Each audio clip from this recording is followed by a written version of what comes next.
This is the process shot. I'm Michael. I'm alone in a haunted movie theater, and this short film I just saw seems to know where I'm at. Thunder is a short experimental film from Japanese director Takashi Ito, made back in 1982.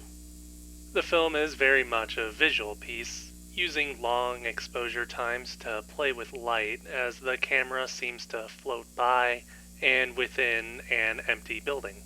Projected images of a woman in looping sequences also appear on the walls, and all of this is set to an otherworldly soundtrack. There ain't much else to it, really.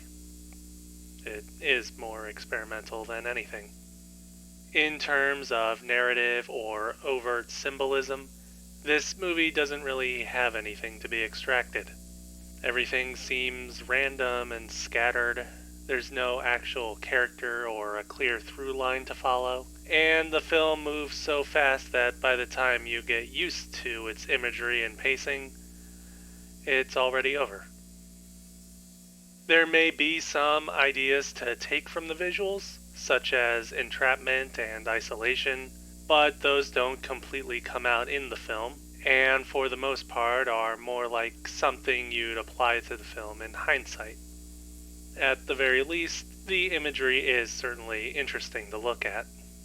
As an experiment, there's a clear sense of play with light, most of all through the long exposure beams and wall projections. I don't really know if this kind of experimentation with light as captured on film is something the director played with in other shorts, so it would be interesting to see how he uses that sort of visual stylization in other works. In any case, I think Thunder might work better in a greater context of his filmography, because as a standalone piece it doesn't really offer all too much. I don't know, maybe it's just me. Thunder, Takashi Ito, 1982. 2.5 stars. While I still don't think it has anything to take away, I do feel that it's visually interesting enough that it's worth checking out. And maybe you might learn something yourself.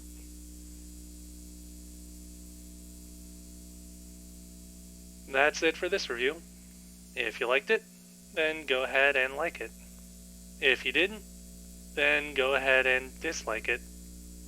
Leave a comment if you need to, and subscribe to the channel if you want to.